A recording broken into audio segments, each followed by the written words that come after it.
Welcome back. I'm Ken Berlin with the Northwest Code Enforcement Bureau of the State Fire Marshal's Office.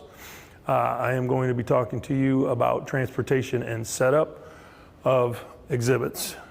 As was noted before, after the permit was basically submitted to the AHJ, the communication was made with the AHJ. They exchanged their contact information, their expected arrival time, and any special details that they need prior to that exhibition.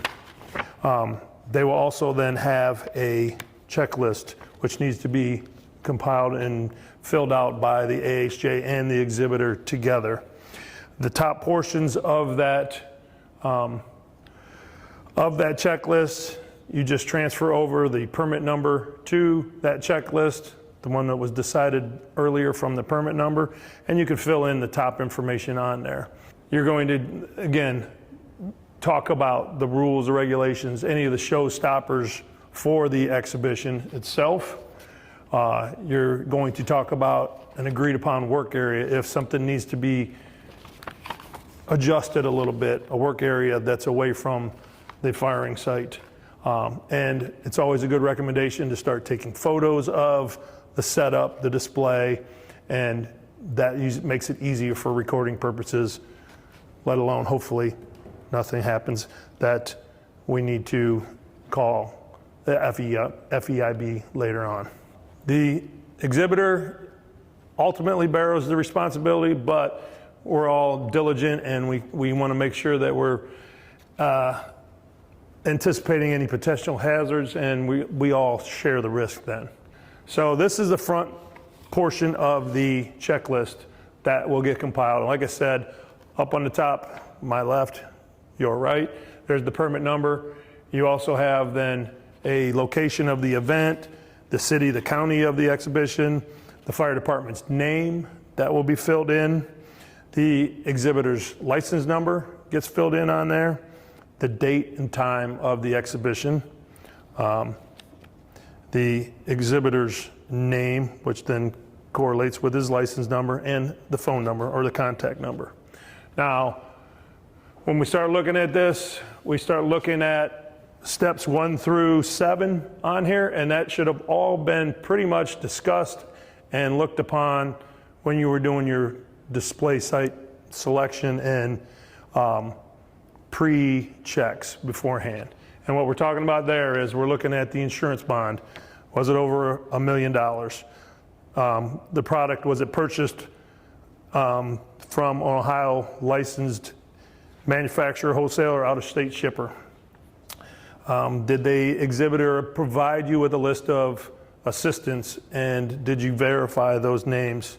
And do they all have copies of their license and permits and all that?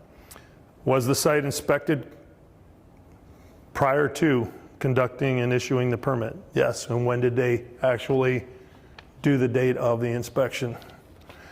The distances, the locations, everything has been verified. You went out there, you're looking at it.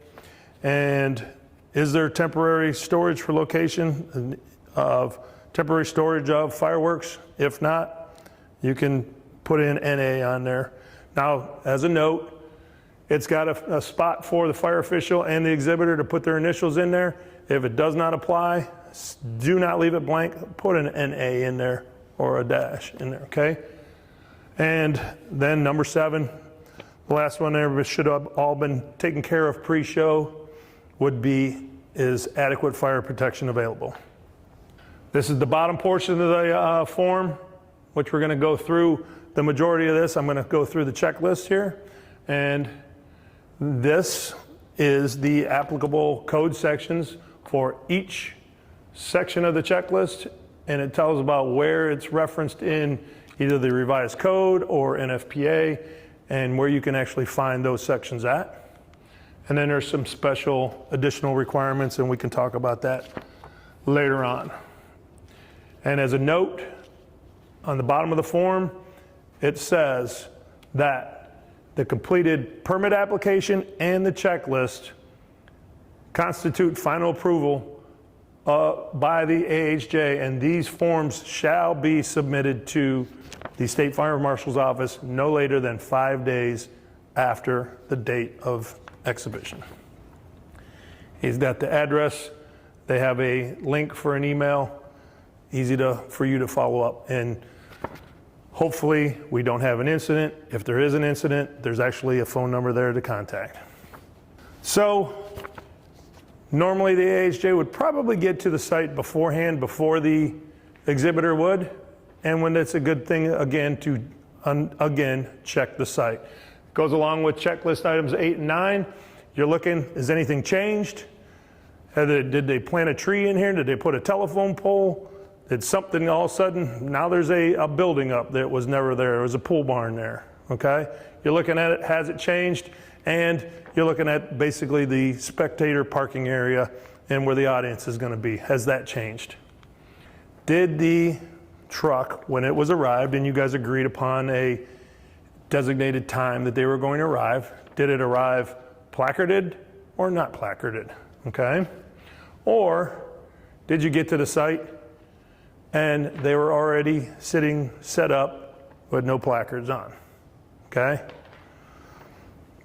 This is all things to kind of discuss with them. That's why you discuss these items, what time you're gonna get there, all right. This is item number 3, and it's item number 22 on the back.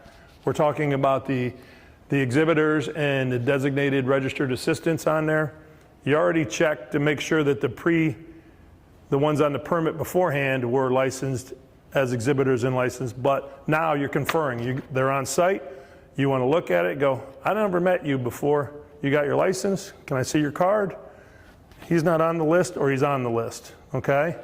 It's up to you on whether or not, but you're going to verify that they are actually licensed exhibitors to go with it. I have made exceptions for somebody as long as they had a license with them. So as you're meeting and you're talking to them, you can also find out if they're acting appropriately. Are they impaired by any illegal drugs? Is there alcohol? I have been on a exhibition site before where I had to ask for somebody to leave the premise and not come near the exhibition site because I could literally smell the alcohol on one of their assistants' breath. The exhibitor did not give me any issues.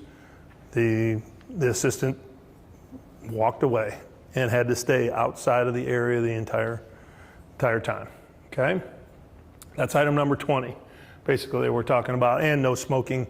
Obviously, anytime they're on there and they start pulling the product out, we don't want any smoking anywhere near the product. When it arrived, they should have a verified product inventory on their truck. You can look at their statement of billing, you can look at it, and you can verify that the amount of product, which is going to be a bear to try to count, but you can see that, okay, how many pieces of product are in here? Yes, your checklist said this much.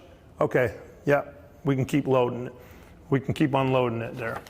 Now, I believe District Chief Schneider talked about variances being issued.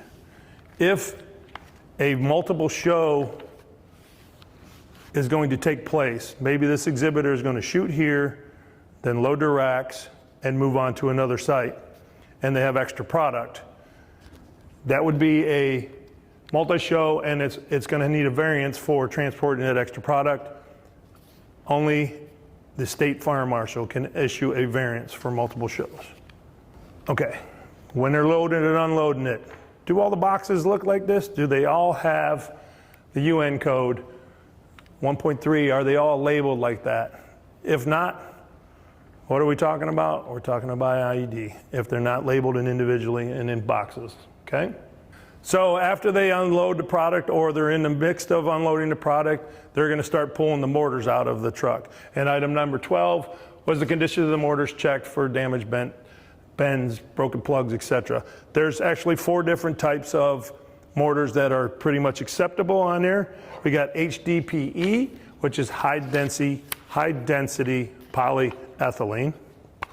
We have fiberglass. We have cardboard, which a lot of Some of the consumer products are already in their cardboard state. And we have, oh, this isn't allowed. This is actually Schedule 40 pipe, okay? And you can see why. The last one would be steel. I do not have a steel exhibit here, but you can see why that Schedule 40 pipe would not be. It shatters upon impact on there. Now I do have down here on the bottom, and I'm going to get rid of some of my little displays here to see better. We have a rack down here, which looks like HDPE, high density polyethylene. However, it is just Schedule 40 pipe that was painted black, and you can see because it's peeling off the black pipe, okay? So when you're looking at if you've ever worked around the pipes, you can tell the difference, and you can tell in the feel of the material itself. The HDPE is a little bit softer. It has a different feel than a Schedule 40 pipe, okay? And we'll talk about that a little bit later.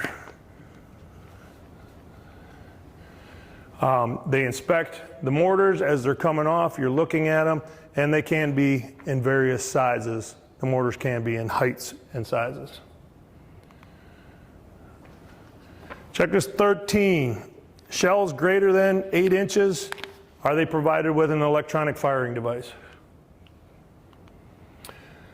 Item number 14, are the mortars made of approved materials, which we already kind of looking at when they're coming off, and sufficient strength and length to give them the ability to propel that projectile to a safe altitude. As a rule of thumb, 6 inches of length per inch of shell. So if you're looking on the scale here, we got a 4-inch shell. It should be 24 inches of mortar height.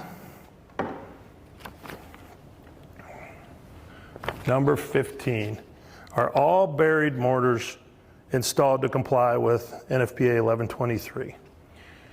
1123, in a nutshell, talks about 2/3 of the length of that mortar being buried, and the distances between the mortars themselves, and that if there's a likelihood of moisture getting in, it should be covered on the top, or if it's moisture, it's going to be from below, the mortar itself can be in plastic before it's buried in that. Now, this is sand in there. There's no stone in there that can be then considered projectiles if something was to happen. So it's pretty explicit in 1123. Now, this one's an interesting one, and it can be taken a couple different ways. When we start talking about the mortar racks and the bundles, are they inherently stable? If you ask 3 different exhibitors about inherently stable, each one of them is going to have a different opinion of how their rack is the best rack. They can all be right. It's a way to look at it and gauge how far down is that stake going into the ground. Is it going to vibrate? Is it going to move out? No. Or does it have bases that go on and give it the stability this way? Is it secured? That's all up to you and the exhibitor, the AHA and the exhibitor, to discuss and look at whether or not they're inherently stable and if they're secure. We talk about mortars, bundles, cakes. They even need to be inherently stable and secure. Cake boxes. I've had it before, and I've had it happen where a cake box was set on the ground and the exhibitor didn't want to put it into basically a shooting box. And I explained to him, and I actually had pictures on my phone of one that actually blew out the side on the bottom. And in a nutshell, it's like, well, if you don't want to make it secure, then take the product away. You can take it back, you can put the placard back on your truck and go back with it. If it's not going to be secure, we're not going to let it be fired. Okay? And the stability, this is all part of the fire code 5608.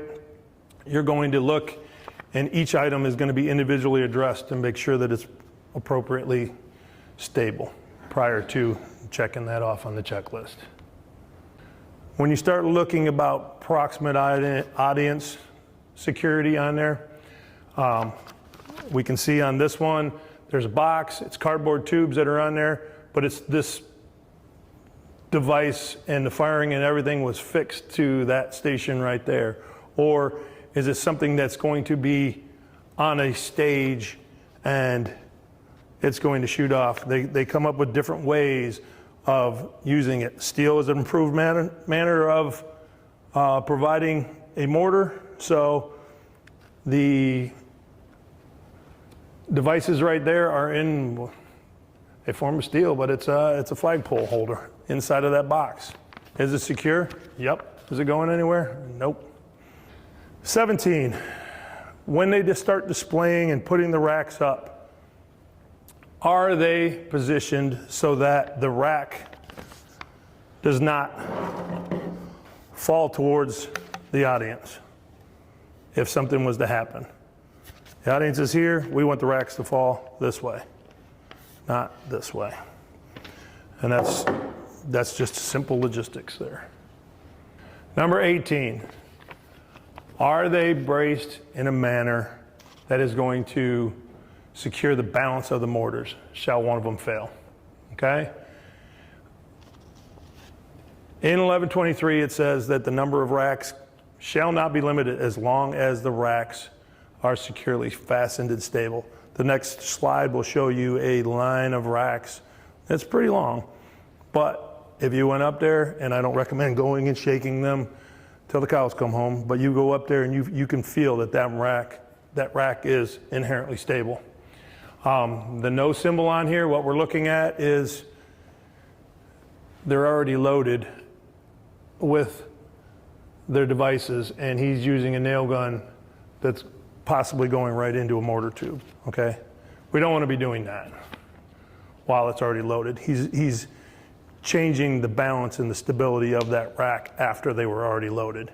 We should have been looking at the racks beforehand, before they were ever loaded, okay? This is one of the rack systems I was talking about. It's an awfully long rack system, but they're all secure. And we start talking about a little bit of chain fusing, and they're positioned that if one of them shall fail, then it's going to hold the rest of that, for the most part, in that rack. Item number 22 are only the licensed exhibitors and designated registered assistants within that discharge perimeter.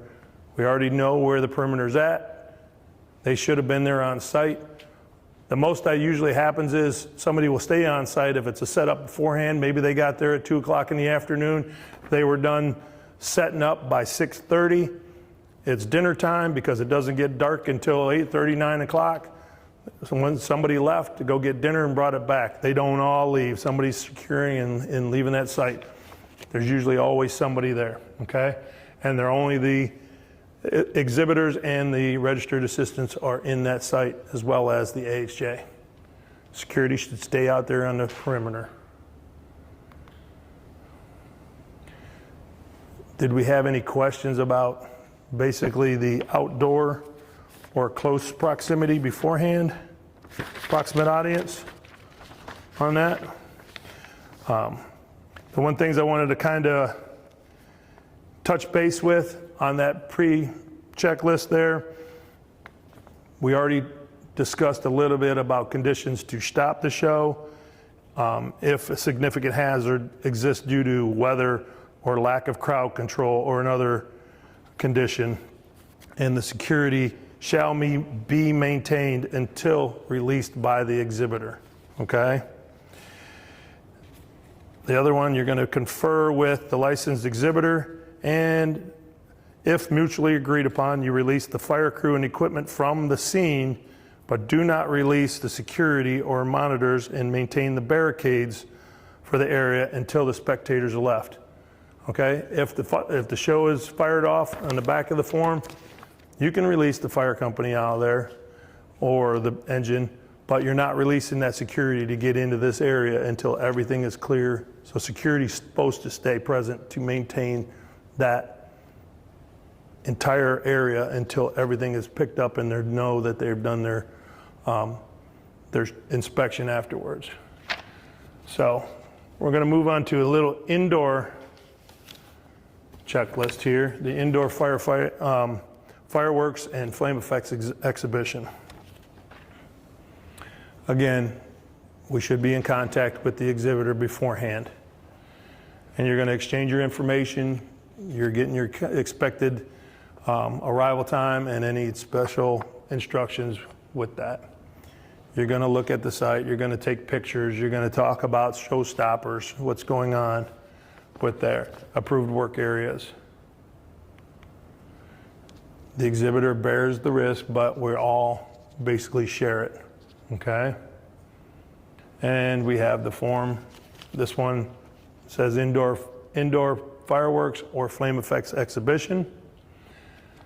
And you can see it looks almost identical to the outdoor one. Again, we need to fill out the permit number on top, as well as the location, the city, the fire department name, the date and time, the exhibitor's name, their license number, their phone number. And then on this one, basically 1 through 4 is already done when you do your pre-show checks.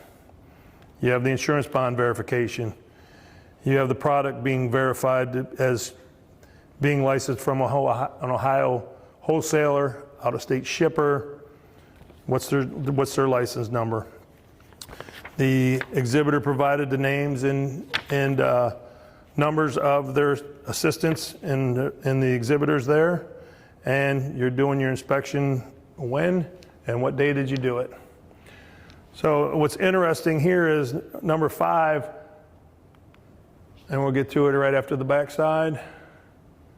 All of the NFPA guidelines and references in there. This is the backside of the form again. Has the venue been coordinated with the venue owner, the manager, and the producer? Okay? Are they releasing the liability? Is the insurance covering that? If something happens to their beautiful venue, they have approval. If they're going to sign off and they have and they're given written permission, then keep going. Okay? That's item checklist number 5. Number 6, do we have a written plan submitted to the AHJ that identifies where the firing, the fallout of each device is, where the audience is at, have the locations and the distances been verified when you get there? That might change too, because you know how wedding venues are or some other venues. You know what? This isn't going to work. We're going to take these tables, we're going to move them over here. We're going to make this now a dance floor instead of this where it was. Whoa, whoa, whoa, whoa, whoa, whoa. Doesn't match what's on the map. We need to figure this out, okay? If it's not matching it and they can't come up with a good alternative, then you do not have to give them permission to fire that one off either, okay? Number 8, what are their props, their riggings, their costumes, the performers, the dancers, whoever, if they're in close proximity or is flame effect, was it flame retardant or was it treated? We should have paperwork that says it is, okay? Number 9 is not on here, but if needed, was a walkthrough and demonstration provided and approved, okay? Maybe you've never seen a certain piece of equipment or a flame effect. You want to see, show me, what do you say the height is on this? Can you show me? Can we demonstrate it? And where's this going to be at? Okay. And it's going to be here. And where's this one performer at? Or where's this dancer at? Okay. It's all stuff that you need to, and that's item number 9 if needed. Item 10, the MSDS sheets for the materials and the fuels we'll be using. Now, this is a big 55-gallon drum of isopar, which is basically like rubbing alcohol for the most part. It's used for flame effect, or do they have the stuff on a different material? Is it the sparkular materials? Is it the granular powder? Is it titanium? Is it magnesium? What are they using for these effects? Okay. And they should also then have, like I said, written instructions on how these devices work. They should have electronically firing systems and with written descriptions and how it actually works. Okay? What we have is, you saw the isobar, the big 55-gallon drum. That's what they will fill the far left one with. There's a container inside there. Now, the middle one on this screen is actually a sparkular machine. It takes the granular product. They pour it in there, it grinds it up, makes the sparks. And the one on the left, your left, is basically, it's called a chameleon, salamander. There are cans of a flame propellant in there, and it usually holds 2, 4. It's just an empty canister, and they come in multiple colors too sometimes. They're hooked up to wiring. They can push the button when they want it or set it to sequence for music. It's beautiful when it's done right. And we're going to have a little video on a flame effect machine here.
That's one of the newer machines that is out and about right now, but there's a lot of machines. The beauty of it is you take that, you can refill that jug, and it is adjustable. The flame height on there can go anywhere from like basically 6 meters to 10 meters. It's pretty high when you consider most of the venues that we're in here. It's consideration that might come into play here later when we start talking about it. But then we get into checklist item number 13. Are all the devices mounted so that no fallout or flame damages property or causes personal injury or death? Are the gerbs here close enough? These are all electronically fired gerbs. You can see the little antennas that are on there, and they're firing these things off on the dance floor. Okay, close proximity, indoor. Hopefully their dresses and all that were flame retardant if they're close enough. Okay. This is where I was talking about the flame effect. It might set off your smoke alarm system or your fire alarm system. You need to have approval from the AHJ and the fire department if the fire protection system is going to be interrupted during the performance. Who's going to be there? Who's monitoring it? Where's your people at? This all needs to be discussed way in advance, okay? I don't know. To me, I really don't feel comfortable shutting off a fire protection system, but other people do, all right, depending on the system itself. I'm gonna go back because we're gonna hit that one there. Number 15, all required portable fire equipment present and ready to use. Is it all ready? Is it there? Do you have ample protection? Yes. 16, are pyrotechnic product, binary systems, and mixing containers identified or marked by the manufacturer? The mixing containers, the products, is it all identified? Yes. Is it set somewhere that's in a secure, safe location? Yeah. 17, has the type of communication to be used during the exhibition been determined? How are you communicating with the flame effect exhibitor or the proximate audience exhibitor when they're indoor? I mean, do you have a portable that they provided that's on their channel that you can say, hey, I got somebody trying to sneak in from behind the curtain over here on this side that's not supposed to be there? how are you talking with them?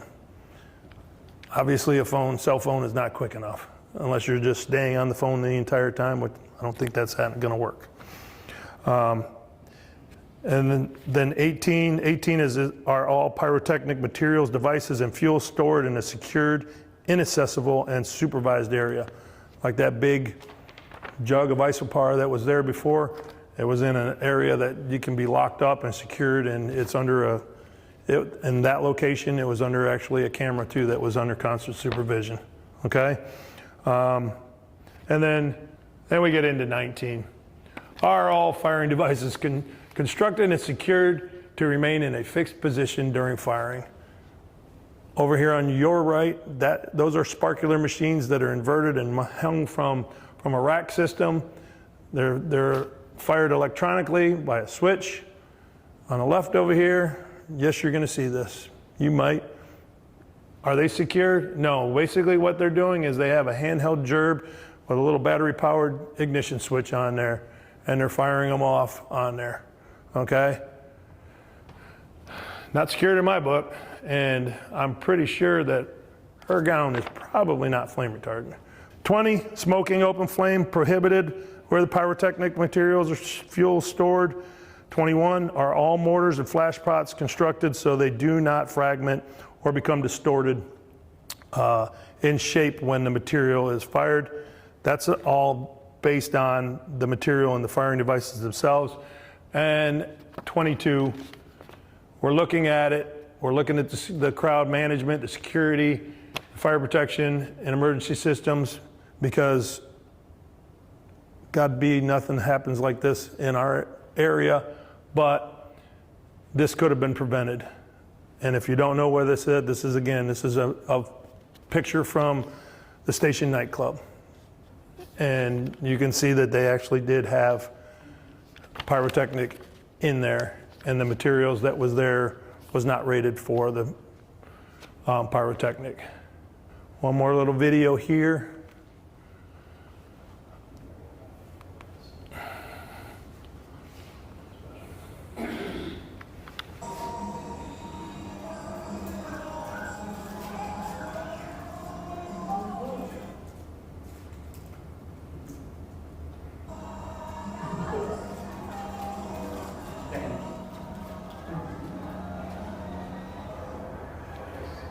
It's interesting is to watch how quickly this grows.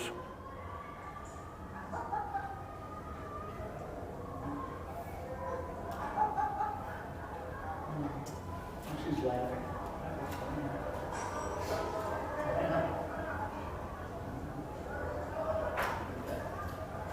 Come on, dude.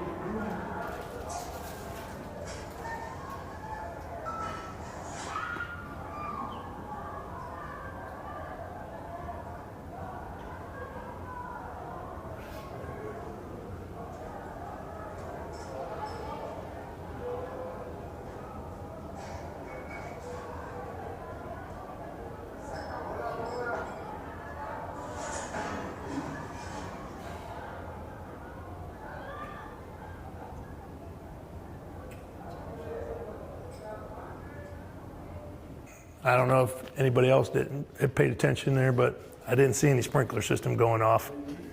So, and I didn't hear any fire protection alarming. It was not in this country where that was filmed at, that I know of. But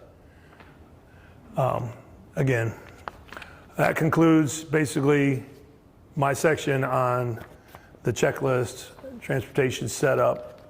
Do we have any questions in regards to indoor, outdoor exhibitions, flame effects? Thank you very much.